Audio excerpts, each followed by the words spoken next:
Hello and welcome back to another Elder Scrolls lore video.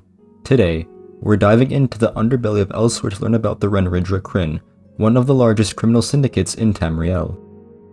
Being from Elsewhere, the Renrijra Krin is primarily made up of Khajiit.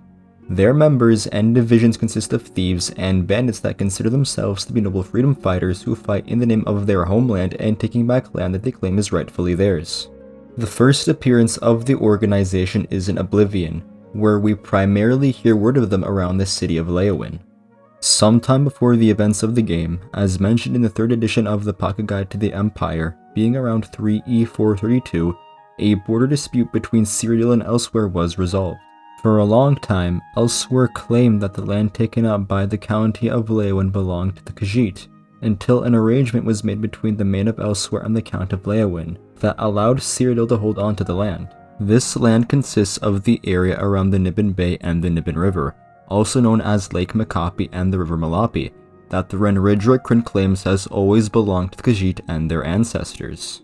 This claim is supported by the ESO book A Legionary's History of Fort Redmane, which mentions that in the early Second Era, Nibenese settlers began to occupy areas west of the Trans-Niben that were considered traditional Khajiiti hunting grounds.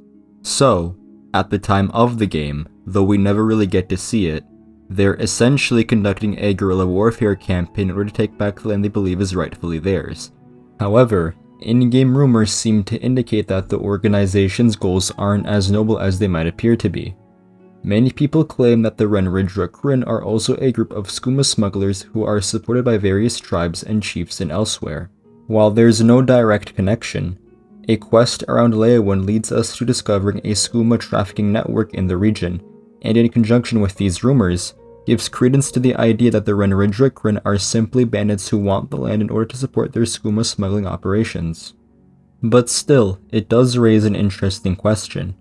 Are the Renrijra Krin justified in trying to take back the land they claim is rightfully theirs, or are they nothing more than criminal scum that need to be dealt with? The Renrijra Krin are supposedly large enough to have multiple divisions, and have seemingly existed since long before this Cyrodiil border dispute. The only other game in which they are featured, The Elder Scrolls Online, has them appear in the form of the Renrijra Maor, the naval arm of the Renrijra Krin, being a group of pirates. During the time of the Alliance War, the Aldmeri Dominion hired the Renrijra Maor in order to capture and attack enemies of the Dominion. The beliefs and principles of the Renrijra Krin are established in their public manifesto titled Azhirr Traajijazeri, which in Ta'agra, the language of the Khajiit, means, "We justly take by force." They claim that they have recently gained a lot of support from Imperial sympathizers who also believe that the land rightfully belongs to the Khajiit, and thus want to explain why they do what they do. Whether this claim is true or not is unknown, but regardless, the manifesto does go into great detail about the organization and even a bit about Khajiit culture in general.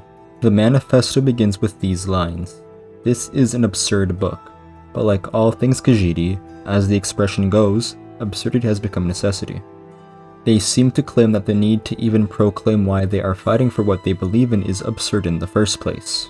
According to the manifesto, Renrijra Krin translates to the mercenary's grin, the laugh of the landless, and the smiling scum, which are derogatory terms that they have adopted because they find it to be amusing. They claim that most foreigners would not be able to understand their goals or philosophy, which they themselves claim is full of contradictions. Grasp this simple truth. When I contradict myself, I am telling the truth. They then go on to explain their Thijizrini, foolish concepts. It is good to be brave. They fight to defend their home and their people, and will do it to their last breath, with a smile on their face. It is necessary to run away. Ironically, this does actually contradict their previous statement. If need be, they will run away to preserve themselves and their cause. Enjoy life. Life is short and it should be enjoyed. They take everything in good humor, and things like lovemaking should be prioritized over fighting. Kill without qualm. They will fight with or without honor and do whatever it takes to win. We give freely to the people. They want to inspire and win the support of the people around them so that they can rise up against their oppressors, and do this by giving them what they take from others. We justly take by force, which is the title of the manifesto itself. They know and accept that they are thieves, smugglers, and bandits. If they can't have what they want, they'll destroy and burn it all down. If they can't take back their land, then at the very least, they will settle for revenge. The Renrijra Krin seemingly portray themselves as underdogs, people who have been oppressed but continue to fight for what they believe is right with a smile on their face. They don't care if you understand or support them, but they will keep doing what they're doing until the end. Whether or not that's noble or justified is up to you.